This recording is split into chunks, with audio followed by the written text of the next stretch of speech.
Saúde, irmãos, com a paz do Senhor, amém? Vamos dar início a mais um EBD, Evangelho de Jesus Cristo, segundo escreveu João, capítulo de número 4. Senhor Deus Todo-Poderoso, maravilhoso, santo, fiel e verdadeiro, Pai, na Tua presença nos reunimos, Senhor, para lhe adorar, engrandecer, para buscar, Senhor, a Tua face, para refletir, Pai, aprender, meditar na Tua palavra, nas Tuas escrituras, Pai. Pai, abre o nosso coração, abre o nosso entendimento para receber a Tua palavra, para compreender, Pai, tudo aquilo que o Senhor quer falar conosco nesta noite, Pai. Em nome de Cristo Jesus, que o Senhor nos dê direção, nos dê resposta, que o Senhor nos alimente através da Tua palavra, Pai. Que o Senhor escreva na tábua do nosso coração, Senhor, meu Deus, esta palavra, meu Pai. Que a todo momento ela seja para nós luz, para os nossos passos, Pai. Que ela seja, Senhor, alimento, Senhor, para o nosso espírito. Pai, em nome de Jesus, vai trazendo em segurança aqueles que estão a caminho, Pai. Guarda, livra do mal, livra do homem violento, ladrão, sanguinário, mal intencionado.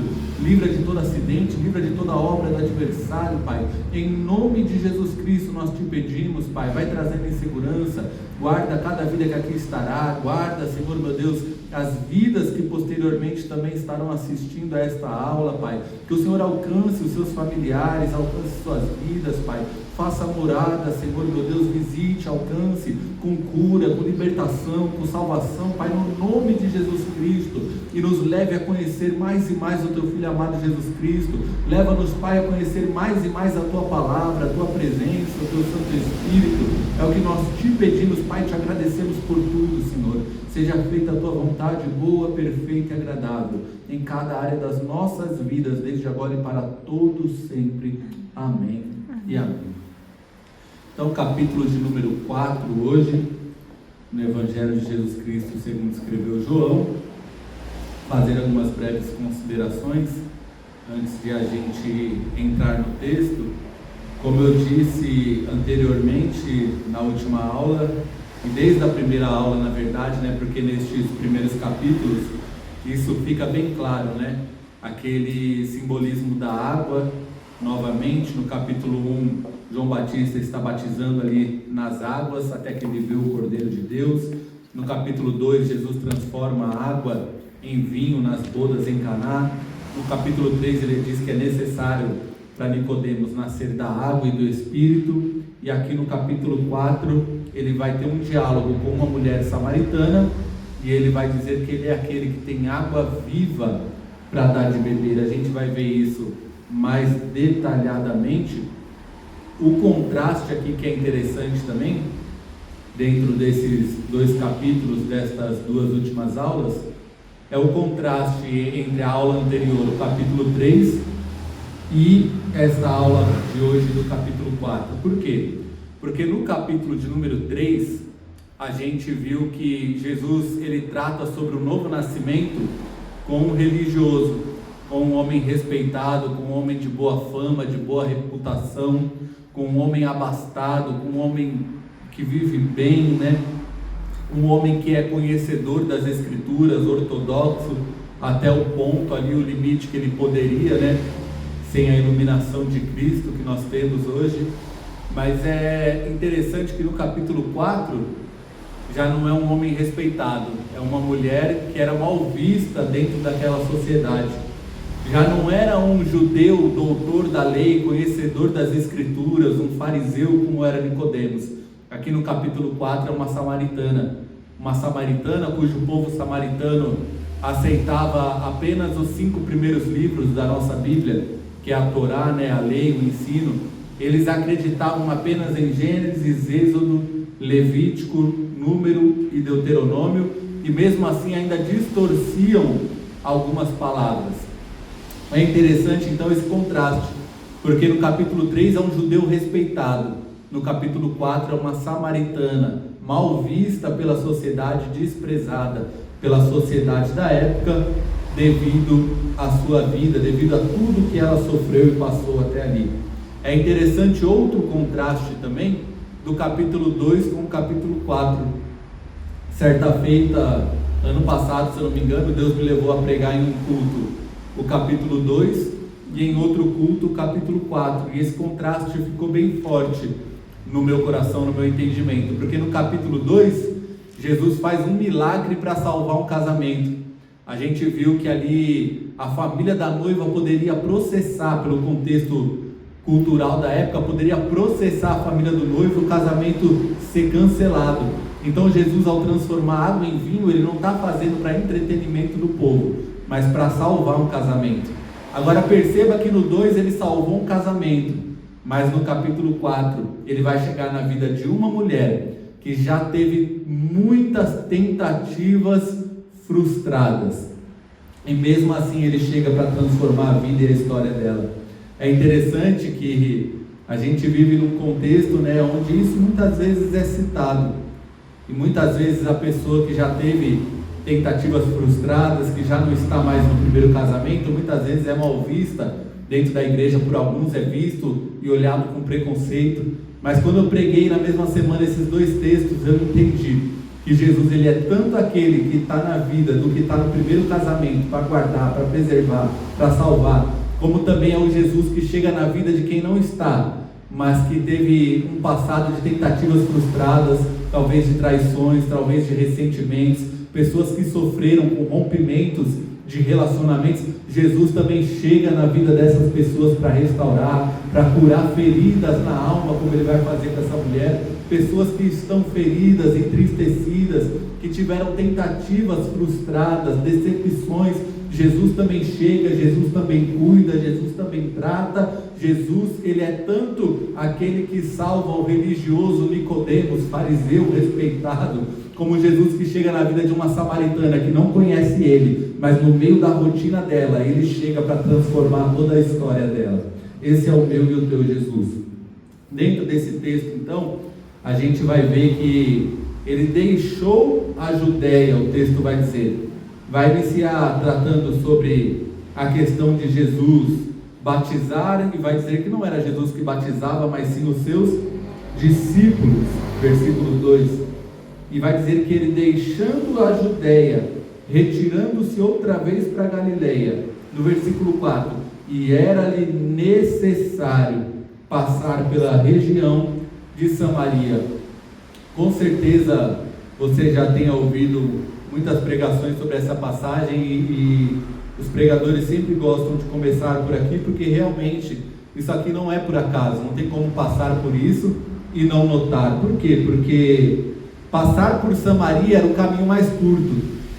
Então você vai dizer, Luan, tudo bem, era o caminho mais curto, então ele tinha que passar. Não, porque os judeus, apesar de Samaria ser o caminho mais curto, os judeus contornavam Samaria para não passar por dentro de Samaria. Tamanho era o preconceito religioso, étnico com o povo samaritano.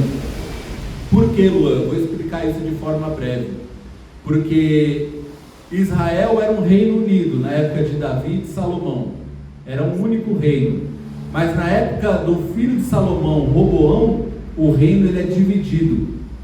Deus divide o reino, Deus permite que o reino seja dividido. O povo se rebela contra a casa e a dinastia de Davi, e Israel vai ser rompido, vai se tornar 2 reinos: o reino do norte, Israel, e o reino do sul, Judá. É por isso que quando você lê Reis, você vai ler tratando sobre o rei de Israel e o rei de Judá, o rei de Israel e o rei de Judá.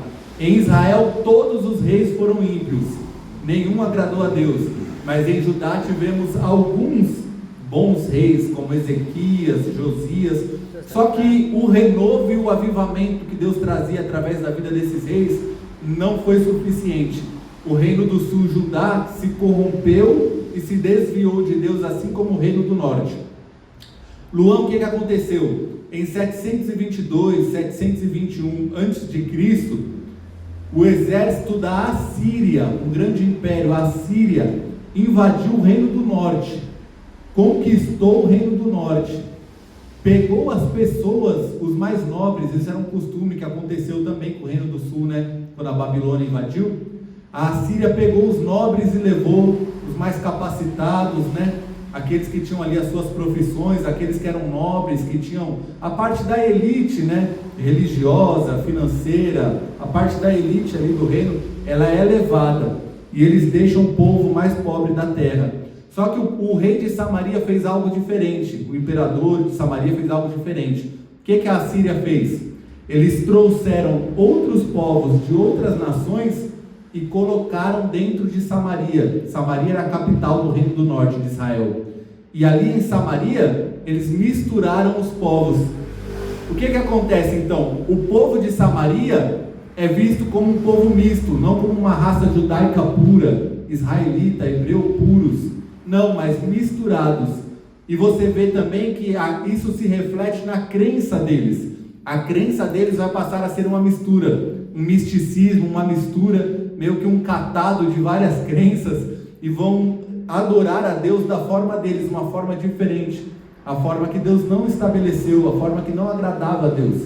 Quando o reino do sul, Judá, é levado em 586, Babilônia invade também o reino do sul e leva também eles cativos. Quando o reino do sul, quando a Babilônia é conquistada pelos medo-persas e os persas permitem que o povo de Judá volte e reconstrua o templo que foi destruído, o povo de Samaria quer ajudar. Luan, onde está isso? Está em Esdras e Neemias. O povo de Samaria quer ajudar. Só que os judeus não aceitam que eles ajudem, porque eles queriam na verdade atrapalhar, e porque a crença deles não era a crença correta, ortodoxa do Deus de Israel. E então o que o povo de Samaria faz? Começa a tentar sabotar a reconstrução do templo e da cidade. Eles vão tentar sabotar a reconstrução do templo, eles vão tentar sabotar a reconstrução dos muros na época de Neemias. Então se criou uma rixa. O judeu não gosta do samaritano, o judeu tem preconceito com o samaritano. E o samaritano então vive isolado do povo judeu, com as suas próprias crenças, aceitando apenas os 5 primeiros livros da Bíblia. E eles esperavam, o interessante é quando você estuda a cultura, eles também esperavam um Messias, que eles chamavam de Tareb, o restaurador. Perceba que a crença no Messias você encontra em vários povos. A humanidade sempre esperou esse Salvador, né? Alguns com uma visão distorcida como as dos samaritanos, e outros com as profecias bíblicas como os judeus, embora também não compreendessem completamente. Mas é interessante então que o povo samaritano tinha o seu próprio templo, que foi destruído pouco antes da época de Cristo, e eles adoravam ali no seu território e criam em Deus da sua forma. Jesus então, a Bíblia diz que era necessário ele passar por ali. Quando diz necessário, do grego edei, está dizendo que Deus tem um propósito, não é algo que foi por acaso, é algo que foi necessário, não é algo contingencial, que podia ou não acontecer, é algo que necessariamente Cristo quis que acontecesse. Ele passa por ali, porque na agenda dele, na agenda de Deus, na agenda do céu, ele tem um encontro com aquela mulher. Perceba que Cristo vai estar cansado e ele vai se assentar à beira de um poço. É interessante essa ideia de Cristo cansado, porque a gente viu na primeira aula, a gente vai regravar posteriormente, que desde o primeiro capítulo João deixa bem claro que Cristo, ele é pré-existente, ele sempre existiu. Começa dizendo que o verbo era Deus, no princípio estava com Deus, era Deus, e sem ele nada do que foi feito se fez. E vai dizer que esse verbo, que é Deus, se fez carne. Olha que interessante. Quando ele nasce, ele encarnou, ele se tornou humano, se fez carne. Ele continuou sendo Deus e ele passou a se tornar também humano. Então ele tem a natureza divina e a natureza humana. É o que a gente chama de a natureza teantrópica de Cristo. Ele é tanto Deus quanto homem. E aqui isso se manifesta, porque como Deus, era necessário ele passar ali e salvar a vida daquela mulher. Mas como homem, ele se cansa da caminhada e senta na beira do poço. Ele senta e aguarda, porque ele tem um encontro marcado com aquela mulher, embora ela não saiba. No meio da rotina dela, Deus vai encontrar ela. No meio da rotina dela, Jesus vai encontrar ela. É interessante essa ideia, porque como o profeta Isaías, se não me falha a memória, ele diz, e Paulo cita em Romanos, Deus muitas vezes é encontrado por aqueles que não o buscam. Ela está indo só buscar água, mas ela encontra Deus, ela encontra Jesus, ela encontra o Cristo. Muitos em meio a um trabalho, muitos às vezes estavam no mundo, a gente ouve testemunho, mas de repente tem um encontro com o Espírito Santo, tem um encontro com Cristo que muda toda a história. Então, no meio da minha e da sua rotina, Cristo pode nos encontrar. No meio da minha e da sua rotina, Ele pode nos encontrar e mudar toda a circunstância, toda a situação, mudar a nossa história. No meio da rotina de um familiar seu, você está aqui orando, Jesus pode estar encontrando lá. Você entende? Era um dia comum, era a rotina dela. Ela foi ali por volta do meio-dia buscar água ali naquele poço. E é interessante também a figura do poço. Por quê? Porque em Gênesis 24, o servo de Abraão, provavelmente era Eliezer, ele encontra uma esposa para Isaac aonde? No poço. Em Gênesis 29, Jacó encontra Raquel, a mulher que ele ama, que ele se apaixona, aonde? No poço. Em Êxodo capítulo 2, Moisés está em Midian, e ele vai conhecer Zípora, que se tornaria sua esposa aonde? No poço.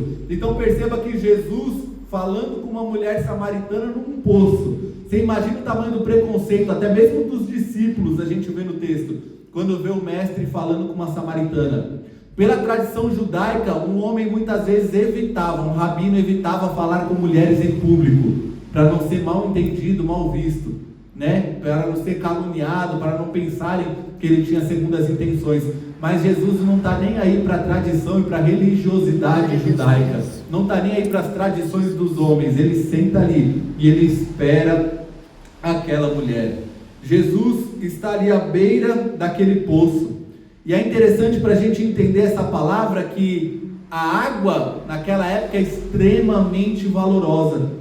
Não é como hoje, que qualquer lugar você acha uma torneira, né? Se você tiver com sede, você entra num restaurante, num bar, num quiosque, numa quitanda, em algum lugar, pede um copo d'água, eles vão ter para te dar. A água ali naquele território muitas vezes seco, é algo extremamente valioso, extremamente valoroso. E aquela mulher sai por volta do meio-dia, no calor do sol do meio-dia.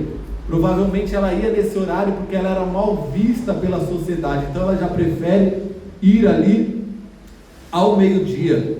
E no meio da rotina dela, ela encontra Jesus. Perceba que o texto vai dizer que Jesus mandou que os seus discípulos fossem comprar alimento, fossem comprar pão. Versículo 8, pois os seus discípulos tinham ido à cidade comprar alimentos. Então Jesus, ele prepara o cenário, prepara o território para ter um encontro a sós com ela. Você crê que Jesus, ele prepara cenários, prepara territórios, prepara ambientes para ter um tete-a-tete, para ter um particular, para ter uma conversa privada comigo e contigo? Ele prepara cenário, ele prepara oportunidades para falar comigo e contigo no profundo do meu e do teu coração, do meu e do teu espírito. Perceba que ele prepara aquele cenário. Essa mulher, ela vem, e enquanto Jesus estava fisicamente cansado e sentou, essa mulher, ela está emocionalmente cansada, porque só quem já passou por uma decepção, por uma ferida na alma, por uma frustração, sabe o tanto que dói, sabe o tanto que cansa. Às vezes você está sorrindo por fora, mas por dentro está ferido, está moído, está machucado, por causa de uma decepção, de uma frustração. Agora você imagina essa mulher, que ela já teve 5 maridos, e esse agora que ela está é o 6º, e Jesus diz que não é dela, não pertence a ela. Perceba que Jesus prepara esse cenário, e ele vai falar com ela, e no meio do diálogo, olha o que ele vai dizer, versículo 7, nisso veio uma mulher samaritana tirar água. Jesus lhe disse, dê-me um pouco de água. Perceba que o que ele pede é pouco. Ele começa o diálogo pedindo pouco para ela. Ele só está começando o diálogo. Só que o que ele oferece é muito. Perceba que ela vai responder, como sendo o Senhor judeu, pede água a mim, que sou mulher, e além de ser mulher, samaritana. Ela disse isso porque os judeus não se dão com os samaritanos. Olha o que Jesus vai dizer: se você conhecesse o dom de Deus e quem é que está lhe pedindo água para beber, você pediria e ele lhe daria água viva. Água viva, no texto aqui, água viva, literalmente, é água corrente, não é água de poço. Jesus está falando, eu estou te pedindo a água do poço, mas eu tenho água corrente, água viva para te dar. Só que dentro do Evangelho segundo João, a água viva, fica claro nesse texto e em outros, Jesus usa como um símbolo da salvação, da eternidade e da presença do Espírito Santo de Deus.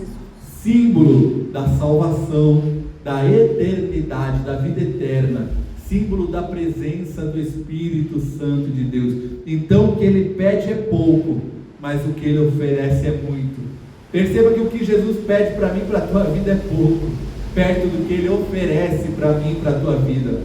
O fardo de Jesus é leve, ele diz: vinde a mim que sou manso e humilde de coração, porque o meu fardo ele é leve, ele é suave. Só que o que ele oferece é muito, para mim, para a tua vida, é infinito, é eterno, é uma alegria que não tem fim. Paulo vai dizer que nenhum sofrimento nessa terra se compara com o peso da glória que há de ser revelada. Então perceba que o que ele pede da gente é tão pouco, comparado com o que ele oferece para a minha e para a tua vida. Verdade. Perceba que ele vai dizer: se você conhecesse o dom de Deus, você pediria e ele lhe daria água viva. Olha o que a mulher vai dizer, versículo 11: o Senhor não tem balde e o poço é fundo, de onde vai conseguir essa água viva? Olha, a gente é igual essa mulher aqui, a gente sempre colocando objeção. Da onde que vai vir? Sabe o que Deus ministra ao meu coração agora por iluminação? A gente está sempre colocando objeção. Deus está dizendo, eu vou fazer, e a gente, mas da onde? Deus diz, eu vou fazer. Deus usa um profeta, Deus revela, Deus fala em sonho, fala em visão, e a gente fica assim, mas da onde? É que nem essa mulher perguntando, o Senhor não tem balde? A gente começa a limitar, olha isso, a gente começa a limitar o poder de Deus. Deus fala que vai fazer, mas a gente, com a nossa ótica humana, terrena, a gente quer saber da onde, mas como, de que lado, e geralmente não vem do lado que a gente espera, não vem da forma que a gente imagina. Você está esperando vir da direita, Deus faz vir da esquerda. Você está esperando vir da esquerda, Deus faz vir da direita. Você está esperando algo vir lá na frente, Deus traz algo lá de trás. Perceba que a forma que Ele trabalha contraria a lógica humana. Não espera que Deus trabalhe de acordo com a minha e com a tua lógica, porque normalmente Ele faz algo diferente. Ele não trabalha de acordo com a lógica humana. Ele não depende da minha e da tua percepção. Não é a minha e a tua objeção que vai impedir Deus de cumprir aquilo que Ele tem prometido sobre a minha e sobre a tua vida. A pergunta dela é a nossa pergunta: onde que você vai conseguir? Como que você vai fazer? Olha que interessante, versículo 12: por acaso, olha a pergunta dela, outra objeção, por acaso o Senhor é maior do que Jacó? Por acaso o Senhor é maior do que Jacó, o nosso pai, que nos deu o poço, do qual ele mesmo bebeu, assim como seus filhos e o seu gado? Jesus respondeu: quem beber dessa água volta a ter sede, mas aquele que beber da água que eu lhe der, nunca mais terá sede. Pelo contrário, a água que eu lhe der será nele uma fonte a jorrar para a vida eterna. Duas considerações aqui. Primeiro, que esse texto aqui tem sempre um ensino central em cada texto. E o ensino central aqui é que a satisfação que a gente busca no mundo, nos prazeres da terra, não nos satisfaz. A água suja do pecado você bebe, depois de meia hora você está querendo beber de novo. Mas a água que Jesus tem para oferecer para mim e para a tua vida é o que verdadeiramente satisfaz o meu e o teu espírito. A gente só encontra satisfação em Cristo Jesus. Perceba que outra consideração, eu gosto de pensar que tanto na pregação quanto no ensino, Tem sempre as pessoas que estão tendo o primeiro contato com a Bíblia, como também tem pessoas que já têm um conhecimento, às vezes, muitas vezes, maior do que o nosso que está pregando ou se dispondo a dar uma aula. Então é interessante, às vezes, a gente se aprofunda nas coisas que são simples, simplifica as coisas que são profundas. Por que eu estou dizendo isso? Porque tem algo que eu percebi aqui lendo antes de vir para cá. No capítulo 7, na festa da dedicação, o sacerdote pegava a água lá do tanque de Siloé, jogava no altar, e aí nesse momento de jogar água no altar, ali no pé do altar, Jesus se coloca de pé, e ele vai dizer assim: aquele que crê em mim, do seu interior, capítulo 7, versículo 37, no último dia da festa, o grande dia da festa, Jesus se levantou e disse em alta voz: se alguém tem sede, venha a mim e beba. Versículo 38, quem crer em mim, como diz a Escritura, do seu interior fluirão rios de águas vivas. Sabe o que é interessante? Os teólogos, eles se dividem. Se aqui Jesus está falando que é do interior dele, de Cristo, que fluirão rios de águas vivas, ou se é do interior daquele que crê em Cristo, que fluirão rios de águas vivas, que ele diz a respeito do Espírito, versículo 39. E eu não entendo por que dessa dúvida, porque se está falando do Espírito, é sobre nós mesmo, e vai confirmar agora aqui, capítulo 4, onde a gente está estudando, versículo 14, na Nova Almeida diz assim: mas aquele que beber da água que eu lhe der, nunca mais terá sede, pelo contrário, a água que eu lhe der, quem está bebendo é você, a água quem está dando é ele, será uma fonte a jorrar para a vida eterna. A paz do Senhor. Então é dentro de você, essa água que você bebe, essa vida eterna que você possui, essa presença do Espírito Santo de Deus se torna dentro de você uma fonte a jorrar para a vida eterna. Jesus está falando sim da minha, da tua vida. Ele está falando sim daquele que crê nele. É no meu e no teu interior vai ter uma fonte a jorrar para a vida eterna. Isso ele dizia do Espírito Santo de Deus. Por que, Luan? Porque o Espírito Santo de Deus é o penhor, é o selo. Eu acho que eu nunca expliquei isso aqui, nem em pregação, nem em aula, né? O penhor, o que é o penhor? Paulo e as epístolas, elas usam esses dois símbolos para o Espírito Santo: o penhor e o selo. Penhor é a primeira parcela, garantindo que você vai receber a sua herança, garantindo que você vai receber a sua recompensa. É uma primeira parcela que garante que você já tem o prêmio final, você já tem a herança, a recompensa final. Isso é o penhor. Sabe quando você vai penhorar algo? Deixa aqui que eu vou voltar e vou... Está entendendo? A garantia. Então, o penhor do Espírito Santo, a presença do Espírito Santo de Deus na minha e na tua vida, é uma garantia, uma certeza que você tem a salvação, que quando Cristo voltar, Ele vai arrebatar a minha e a tua vida, Ele vai arrebatar a igreja para se encontrar com Ele nos ares. Isso é o penhor, é a certeza. Aí alguns perguntam: Luan, dá para ter certeza da salvação? Dá para ter certeza. Paulo disse: eu tenho a certeza, a convicção de que Ele é fiel para guardar o meu depósito até aquele dia. Você não só deve, como você não só pode, como você deve ter a certeza da tua salvação. Você deve ter a convicção. Se o Espírito de Cristo habita na tua vida, você pertence a Ele, você tem o penhor da salvação. Luan, o que é o selo? O selo era a marca que era feita de várias formas, mas o selo lembra muito a carta. Lembra um documento, um decreto, uma carta, um contrato. Naquela época se molhava a cera ali, né? Pegava o carimbo, a marca, o sinete ali e batia com o selo, e aquilo secava. Aquilo ali era a sua propriedade, aquilo ali estava no seu nome. Talvez um objeto, um animal, um contrato. Então o selo era a garantia de que aquilo pertence a determinada pessoa. Agora olha que interessante, se o Espírito Santo é o selo de Deus, o selo da salvação, então a presença do Espírito Santo na sua vida é Deus falando para você: você tem um dono, você tem um dono, você pertence a mim. O Espírito Santo é o selo da salvação na tua vida. Você tem o penhor, você tem o selo. selo, você tem a certeza e a convicção da salvação, você tem a certeza de que você tem um dono que peleja por você, que protege você, que cuida de você. Então isso é o Espírito Santo, ele é uma fonte a jorrar para a vida eterna, ele é o penhor e ele é o selo, coisa linda de Deus. Agora perceba isso, Jeremias capítulo 2, versículo 13, na época de Jeremias, Deus já vai usar essa metáfora. Deus vai dizer: abandonaram a mim a fonte de água viva e cavaram cisternas rotas, na minha tradução de cisternas rachadas, que não retém água. Jeremias capítulo 2, versículo 13, é isso? Jeremias 2:13. Jeremias capítulo 2, versículo 13. Vou ver como é que está na Nova Almeida aqui.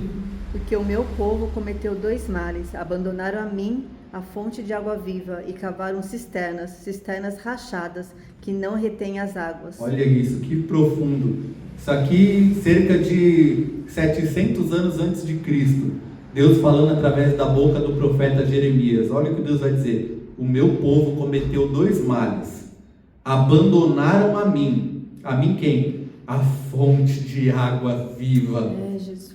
Jesus é Deus ou não é? Ele tem a fonte de água viva para dar. Aleluia. Olha o que ele está dizendo: abandonaram a mim a fonte de água viva. Qual que é o outro mal que o povo fez? Cavaram cisternas rachadas, que não retêm as águas. São 2 males, um é abandonar Deus, o outro é cavar suas próprias cisternas. É você tentando dar o seu jeito, é você tentando fazer da sua forma. Só que a forma que você está fazendo fora de Deus, abandonando a Deus, não retém água. Você abandonou a fonte de água viva e está tentando dar o seu jeitinho, mas do seu jeitinho não retém água. É cisterna rota, é cisterna rachada. Então volta para a presença daquele que é a fonte de água viva, que pode satisfazer o meu e o teu espírito. Eu gostei disso daqui, isso aqui é forte. Olha isso: abandonaram a mim fonte de água viva e cavaram cisternas rachadas. Não só abandona a Deus, mas cava a sua própria cisterna. Quer ver um texto que é muito, mas muito mal interpretado? E eu vejo gente falando toda hora, eu vejo gente falando no trabalho, dá vontade de chegar e corrigir a pessoa que está falando, mas às vezes a gente não quer ser o crente chato, né? Em Jeremias também, lembra em Jeremias que aquele texto que diz assim: maldito é o homem que confia no próprio homem e faz da humanidade mortal o seu braço. Aí o povo fala: maldito é o homem que confia no homem, não pode confiar em homem nenhum, não pode confiar em pastor, não pode confiar em obreiro, em pregador. Mas quem disse que é isso que o texto está dizendo? Josué não confiava em Moisés? Será que os discípulos não confiavam em Jesus? Será que os discípulos que imitavam Paulo, seguiam a Paulo, não confiavam em Paulo? A Bíblia não está dizendo que nenhum homem é confiável, que você não deve confiar em nenhum homem. Perceba o que a Bíblia diz: maldito o homem é o que confia no homem. Só que você tem que continuar lendo: e faz da humanidade mortal, do seu braço carnal, a tua força. Luan, o que é isso? É a mesma coisa de Jeremias 2:13 aqui: 2 males. Um, abandona Deus, e outro, coloca a sua confiança no homem. É disso que Deus está falando. Você pode sim confiar no seu pastor, na sua pastora, no seu líder. O que você não pode é deixar de confiar em Deus e fazer da humanidade, do seu braço, da sua força, do seu intelecto, do seu dinheiro, da sua capacidade, colocar a sua confiança nisso. É aí que você está debaixo de maldição. Você está abandonando a Deus, deixando de confiar em Deus para confiar na sua própria força. E esse texto é muito mal interpretado. São 2 males: deixar Deus e cavar sua própria cisterna. Deixar Deus, faz sentido agora? Deixar Deus e cavar sua própria cisterna. Deixar Deus e confiar na sua própria força, no seu próprio braço. Vamos voltar aqui. Ela vai dizer que o poço é fundo. O poço é fundo. Você não tem balde para tirar essa água. Olha, aí no versículo 14, Jesus promete a água viva. No versículo 15 ela vai dizer: Senhor, quero que me dê essa água, para que eu não mais tenha sede, nem precise vir aqui buscá-la. Luan, o que ela está procurando? Facilidade. Facilidade. Olha o que ela diz: me dá essa água. Para quê? Para mim ser salvo? Para ir para a glória? para mim ter a presença do Espírito Santo como uma fonte a jorrar para a vida eterna? Não, ela ainda não entendeu, ela ainda não subiu o nível, ela ainda está pensando na facilidade. É o que ela diz: me dá essa água para que eu não mais tenha sede, nem precise vir aqui buscar. Será que tem gente que busca a Cristo para querer facilidade? Será que tem? Tem demais. Não é só na época de Cristo não, que buscava Cristo porque Ele multiplicou o pão, multiplicou o peixe, e Ele mesmo disse: vocês estão me buscando, a multidão? A maioria está me buscando porque eu multipliquei o pão, multipliquei o peixe. Estava querendo o quê? Facilidade. É por isso que hoje pouco se prega salvação, pouco se prega arrependimento, pouco se prega sobre vinda de Cristo, sobre salvação, sobre vida eterna, e muito se prega e muito se ensina, não um evangelho, mas uma pregação coach, que você vai enriquecer, você vai virar milionário, você tem a chave do sucesso, a chave da prosperidade, a chave da vitória. Irmão, é muita gente buscando facilidade, mas fica tranquilo que você começa que nem a mulher aqui samaritana. Você talvez começou buscando facilidade, mas Jesus vai pegar você na curva.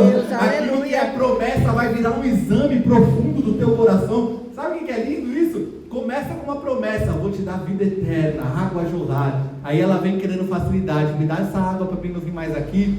Aí aquilo que era uma promessa se torna um exame profundo da alma dela. Vê se não é a minha e a tua vida aqui, irmão. A gente começa achando que vai ser mil maravilhas. Ó, Deus fez uma promessa. Eita glória! Quando eu entrei na igreja a primeira vez, Deus me prometeu, revelou meu futuro inteiro. Prometeu sobre vida financeira, vida sentimental, vida ministerial, vida familiar. Aí você fala: nossa, parece que vai acontecer mês que vem. Nossa, verdade. Que coisa maravilhosa. Mês que vem, olha, mês que vem eu vou ser empresário feliz e bem sucedido. Mês que vem eu tenho esposa, 2, 3 filhos. Mês que vem eu estou viajando o mundo pregando a palavra. Eu pensei assim, quando Jesus me falou tudo isso quando eu entrei na igreja. Eu falei: nossa, né? Da noite para o dia vai ser tudo fácil. Ó, samaritana em mim, vai ser uma facilidade. Então, se eu vou viajar o mundo pregando a palavra, se Deus vai me dar esposa e filhos, se Deus vai me fazer empresário feliz e bem sucedido, encontrei tudo que eu queria. Sim. Só que aquilo que começa com promessa se torna um exame profundo da minha e da tua alma, do meu e do teu coração. Começa com uma promessa, aí vem Deus tirando toda a sujeira do meu e do teu coração, da minha e da tua mente, dos meus e dos teus hábitos, dos meus e dos teus costumes. Por quê? Para lá na frente você viver a promessa. Vai viver a promessa? Vai. A promessa Deus cumpre na hora que Ele quiser. Ele não cumpriu ainda porque Ele está limpando, trabalhando, moldando a minha e a tua vida. Aí a samaritana que habita em mim e você quer facilidade. Aí Jesus vai começar a examinar ela no mais profundo. Ela vai dizer: você não tem balde. Ela não sabe com quem Ele está falando. Não sabe com quem está falando. Porque em Isaías diz que Deus mediu na concha da tua mão as águas do oceano. E ela está falando com esse Deus ali na frente dela, mas ela ainda não percebeu, porque o entendimento dela é progressivo, é que nem o meu e o teu. Primeiro ela chama ele de judeu, depois ela chama ele de profeta, depois ela entende que ele é o Messias e o Salvador da humanidade. Vai progredindo, o meu e o teu conhecimento, ele vai progredindo. Perceba, ela vai dizer que ele não tem um balde. O poço hoje ainda existe, se você pesquisar você ainda encontra. Hoje tem cerca de 30 metros de profundidade, mas na época era ainda mais fundo. E ela olha para aquilo e fala: você não tem balde? Ele está ali sentado, você não tem balde? Ela cria uma objeção. Não sei se vocês tinham chegado quando eu falei isso. A gente cria objeção para tudo que Deus promete. Deus faz uma promessa e a gente olha com os olhos terrenos. Olha a pergunta dela: você não tem balde? Ele está prometendo água viva, provisão, salvação. E eu e você está falando: mas da onde que vai vir? A gente está olhando para a mão dele e não está enxergando. A gente está dizendo: não tem balde na sua mão? Uma vez eu entrei na igreja, acho que eu já contei isso aqui. Eu entrei na igreja, estava lá no fundo da igreja, e eu estava falando no meu pensamento. E pensamento e coração é terra que demônio não pisa não na vida do crente, viu? Se você fala, ele pode até ouvir. Agora no teu coração, só quem conhece é o Espírito Santo de Deus que habita dentro de você. Aí está eu falando no meu coração: o Senhor, olha o rebelde, o Senhor não está fazendo nada. Estou jejuando, orando, pedindo, eu não estou vendo acontecer nada. E parece que é assim, quanto mais você ora, parece que trava tudo, não é? Achei que era só comigo. Olha Deus. Você ora que nem Não é Daniel. único. Você começou a orar, você falou, travou tudo. Mas é uma guerra no céu. Lembra quando a gente falou? Desde o primeiro dia Deus ouviu. Mas o inimigo estava aleluia, resistindo, Jesus. mas eu desci para dar vitória. É uma guerra, por isso que parece que trava. Não é que Deus não está ouvindo, é porque o inimigo se levanta, mas ele se levanta para cair. Em nome de Jesus. Aí tá eu dentro da igreja um dia falando, Senhor não está fazendo nada. Aí Deus, como pastor lá no altar, começou a marchar descendo. Falei, vixe, você já sabe o que é com você. Eu já me tremi todo, falei, fiz besteira. Aí Deus começou a falar em profecia no meu ouvido. Aí no final Deus falou assim, podes tu. Achei isso, o Espírito Santo é tão poético quando ele quer, tão lindo, tão educado, porque ele podia corrigir de uma forma de me envergonhar na frente de todo mundo, mas ele vem, eu achei isso tão poético. Olha a frase, isso me marcou minha vida. Podes tu, como um simples homem, contemplar o mover das minhas mãos?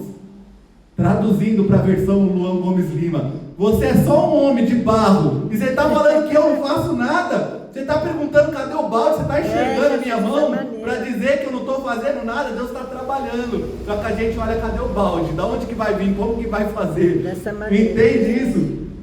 Aí ela vai dizer, você é maior que Jacó? Ele não é só maior que Jacó, ele vai dizer no capítulo 8 que antes que Abraão existisse, o vô de Jacó, antes que Abraão existisse, eu sou. Aí tentam apedrejar ele, porque eu sou, ele falando que ele é Deus, que nem Deus se revelou para Moisés, eu sou o que sou. Antes que Abraão existisse, eu sou. Ele é maior que Jacó, que Isaac, que Abraão. Aquele que beber dessa água volta a ter sede. A água do poço aqui é que nem um pecado, você bebe, mas volta a ter sede, viu? Você bebe álcool, amanhã você está querendo beber álcool de novo. Você usa droga, amanhã está querendo usar de novo. Cai na prostituição, na fornicação, amanhã está querendo cair de novo. E isso não mata a tua sede, mas a água que Jesus dá satisfaz o meu e o teu espírito. Perceba que satisfação em Cristo é o tema central dessa mensagem. Então, ela quer facilidade, porque ela viu a promessa. Só que olha agora a mudança de tudo. Aí, do nada, né? Parece que é do nada. Olha Jesus, vai lá, chama o teu marido. Começou com uma promessa, mas agora virou um exame profundo do coração dela. Vai lá e chama o teu marido. Na hora que ela falou, me dá água, eu quero a facilidade. Jesus vai lá e chama o teu marido. O que Jesus está fazendo? Jesus está tocando no verdadeiro problema dela. Porque Jesus disse que ela já tivesse 5 maridos, e esse que agora estava com ela não era o marido dela. Versículo 17, você tem razão de dizer que não tem marido. 18, já teve 5, e esse que agora tem não é o seu marido. O que você disse é verdade. O que é isso, Luan? É ela querendo a bênção e Deus examinando o verdadeiro problema. Aleluia. É Jacó e Peniel. Lembra de Jacó e Peniel? Jacó lutando com o anjo, me dá minha bênção, me dá minha bênção, eu e você, me dá, é a sanguessuga de Provérbios, me dá minha bênção. Aí o anjo vai, toca na coxa dele, fere ele, muda o nome e a identidade dele. Luan, o que é isso? É Deus dizendo, você está querendo a bênção, Jacó, mas eu sei qual é o seu verdadeiro problema. Glória a Deus. É a mulher dizendo, eu quero a água, a facilidade. E Jesus dizendo, eu sei qual é o seu verdadeiro problema. Eu vou tratar dessa ferida agora. Obrigada, Senhor. Vai lá, glória a Deus. Chama o seu marido. Ela vai dizer, eu não tenho marido. O que ela faz, Luan? Ela tenta esconder a dor de Cristo. Não adianta tentar esconder a dor de Jesus Cristo. O grego usa uma palavra muito interessante, eu não me lembro o versículo, para falar sobre Cristo, acho que é em Atos, que ele é o cardiognostes. Sabe o que é cardiognostes? É uma palavra só. Cardio, lembra de cardiologista? Coração. Gnostes, conhecimento. Gnose é conhecimento. Gnostes, conhecedor. Ele é o cardiognostes. Ele é o conhecedor de corações. Olha a palavra que o grego usa para Jesus. Ele é o conhecedor de corações.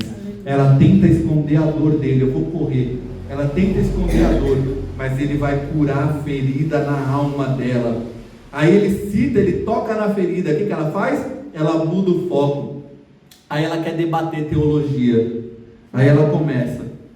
Agora eu sei que você é um profeta. Versículo 19. Ó, melhorou, era judeu, agora é profeta. Versículo 20. Nossos pais adoravam no monte, mas vocês dizem que Jerusalém é o lugar que se deve adorar. 21. Mulher, acredite no que eu digo. Vem a hora em que neste monte, nem em Jerusalém, vocês adorarão o Pai. Vocês adoram o que não conhecem. Olha Jesus falando do samaritano, da crença misturada. Tem muita gente com crença misturada dentro da igreja? Tem. Nós adoramos o que conhecemos, porque a salvação vem dos judeus. A salvação, as escrituras, os profetas, os messias, veio do povo judeu, do povo de Israel, do povo hebreu. Mas vem a hora, e já chegou, em que os verdadeiros adoradores adorarão o Pai em espírito e em verdade, porque são esses que o Pai procura para seus adoradores.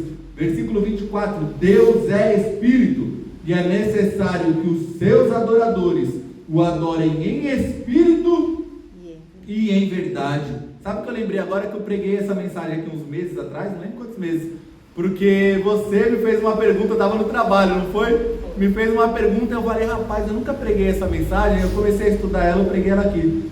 E é interessante que eu disse na época, eu não lembro que mês que foi, faz uns meses, que ela muda o foco e ela quer debater teologia.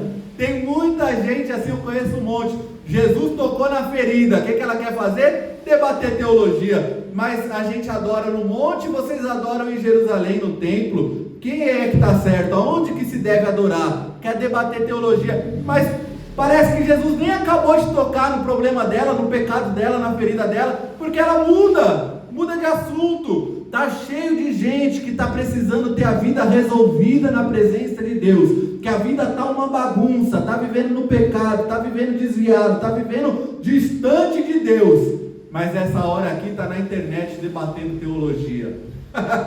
Você acredita nisso? Irmão, nossa, eu não vou falar para não escandalizar, mas esse tempo atrás eu vi algo tão terrível. Pessoa famosa na internet, com página com milhares de seguidores, vivendo em pecado. E eu não vou nem citar o pecado para não te escandalizar. Pessoa que na internet tem 20, 30 mil seguidores aprendendo Bíblia com a pessoa, e a pessoa em pecado. Você acredita nisso? Em pecado grave, terrível, oculto, escondido. A pessoa, de repente, eu vi onde a pessoa mora, um grande ensinador da palavra, morando, mas não mora com uma esposa, mora com um homem. Está entendendo? Então perceba que tem gente com a vida bagunçada, mas ensinando teologia na internet, debatendo teologia na internet. E está cheio de gente assim. Tem muito jovem assim, debatendo teologia em vez de buscar Deus, buscar a presença de Deus. Pensa que não precisa mais da igreja, mas eclésia é um povo chamado, reunido. Você não é povo sozinho, você é templo do Espírito Santo. Você não é igreja sozinho. Para com isso de eu sou a igreja, aonde eu vou a igreja está indo. Mentira. Se fosse assim, Paulo não tinha escrito as epístolas pastorais, não tinha ensinado como deve ser um obreiro, como deve ser um pastor, como deve ser dentro da sua casa, como você deve ser com a sua esposa, como você não deve ser dado ao vinho, não dado à agressão, como você deve ser obediente, como você deve ser obediente aos seus líderes, aos seus pastores. São as epístolas pastorais. O que Paulo fazia por onde ele passava? Estabelecia presbíteros, estabelecia pastores. Então, se não precisa disso, então eu não entendo o que Paulo está fazendo. Será que Paulo estava errado e você estava certo? Põe a mão na tua consciência. Luan não precisa ir para a igreja, porque no Novo Testamento não era em templos, era dentro de casa. Só que no cenáculo tinha 120 pessoas. Jesus batizou 120 com o Espírito Santo. Você acha que era casinha comum? Era um cenáculo grande, era um ambiente propício para o culto. Eu lembro, eu já disse aqui algumas vezes, uma vez um rapaz desses desigrejados querendo debater assim comigo, falando que não precisa de templo. Eu falei, beleza, é para ser na casa o culto? Ele falou, é. Falei, tá bom, vou mandar o WhatsApp aqui para 50 pessoas e amanhã o culto é dentro da tua casa. Ah, mas na minha casa não dá. Então se não dá na tua casa, não dá na minha, então tem que ter um local propício. E é isso, irmão, isso é a igreja, um local para a gente se reunir, para a gente poder adorar junto, para acomodar todo mundo. É um lugar propício para nós adorar e glorificar a Deus. É um cenáculo, tinha 120 no cenáculo, era enorme, era um espaço grande, não era uma casa comum. A igreja foi se desenvolvendo, e aí, nos próximos anos, nos próximos séculos, passou-se a se estabelecer os templos, os ambientes para se adorar e cultuar a Deus. Não tem nada de errado. Voltando aqui então, perceba que ela tem que esconder a dor, ela muda o foco, ela quer debater teologia. Aí ela quer debater teologia, ela vê que ele é profeta, ela fez mais um progresso, ela pergunta se é no monte ou se é no templo. Aí Jesus vai dizer, a hora vem, e agora é, em que os verdadeiros adoradores adorarão o Pai em espírito e e em verdade. Perceba que o adorador, ele não é identificado pelo ambiente. Não é o ambiente que faz você ser um adorador, viu? É você que faz o ambiente. É você que vem oferecer o seu culto para Deus. Nunca mais fale assim, o culto não foi bom. Se o culto não foi bom, foi porque o seu culto que você ofereceu para Deus não foi bom. Porque o culto não é de Deus para você, é de você para Deus. Então não é no monte, não é no templo. É aonde você decidir adorar a Deus, em espírito e em verdade. Aonde você adorar a Deus, oferecer a Deus seu culto, em espírito e em verdade. São esses, olha o que o Jesus diz, são esses que o Pai procura para seus adoradores. Ele procura para seus adoradores, aqueles que adoram em espírito e em verdade. Você entende isso? É muito forte isso aqui. O Pai procura quem adora Ele em espírito e em verdade. A Bíblia diz que os olhos dele passam por toda a terra. Perceba isso, que não é identificado pela sua ligação com o santuário. Tem muita gente que tem ligação com o templo, mas não tem ligação com o dono do templo.